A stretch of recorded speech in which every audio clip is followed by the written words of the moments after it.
Les origines cantaliennes, c'est très important. Les origines cantaliennes. Alors on va peut-être remonter dans le temps, on va commencer par le plus proche. Nous sommes à Montboudy, le 5 juillet 1911. Nous avons ici donc l'acte de naissance de Georges Pompidou. Voilà. Donc ses racines en Châtaigneraie, du côté de son père cette fois-ci. Donc les racines remontent à 1715. Lorsque le Cantal revendique fièrement les racines cantaliennes du président, elles sont attestées de longue date. Tout à fait. Je retiendrai de ses propos cette citation: « n'est pas un Auvergnat qui ne garde un faible pour son pays ». Voilà. Je pense qu'il avait dû imaginer dire « il n'est pas un Cantalien », mais on a dû lui demander d'élargir un peu le propos. Il est élu à 80% aux législatives de 68. 68, 80%. 80% aux législatives. Ça fait rêver. Hein. Et on remarque que la cigarette est toujours là. Oui, toujours.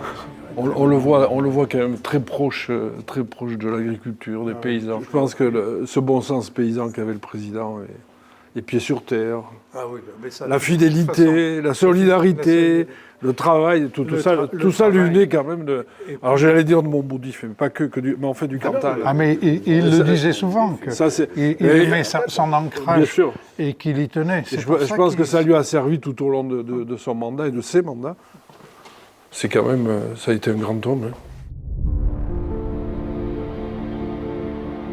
Quand on pense, c'est ici, dans ce bâtiment, qui était à l'époque l'école primaire supérieure, que se sont connus les parents de Georges Pompidou. Il y a un lien étroit entre Georges Pompidou et Murat. Et lorsque Pompidou est revenu, en tant que chef d'État cette fois-ci, en 1970, dans son discours officiel, il a indiqué « c'est ici, à Murat, que je fus promis à la vie ». Et puis Georges Pompidou, qui était à la fois attaché à la modernisation de l'agriculture, mais aussi au développement du tourisme, il était visionnaire de ce point de vue-là. On lui doit aussi la station du Lurhan. Le 7 janvier 1964, la décision a été prise de construire la station du Lurhan.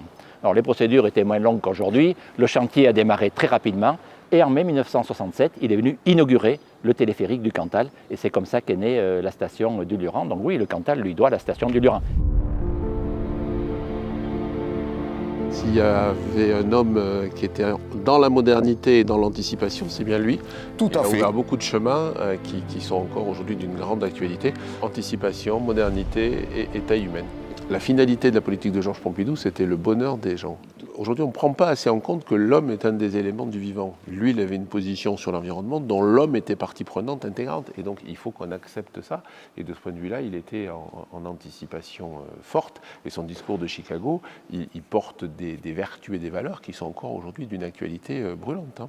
En ce 50e anniversaire, on va aussi revenir sur ces sujets. On est en permanence, en fait, sur des constats qui avaient été posés, des enjeux qui avaient déjà été posés et sur lesquels il faut qu'on trouve les solutions du moment adaptées au contexte qui est le nôtre, ouvert.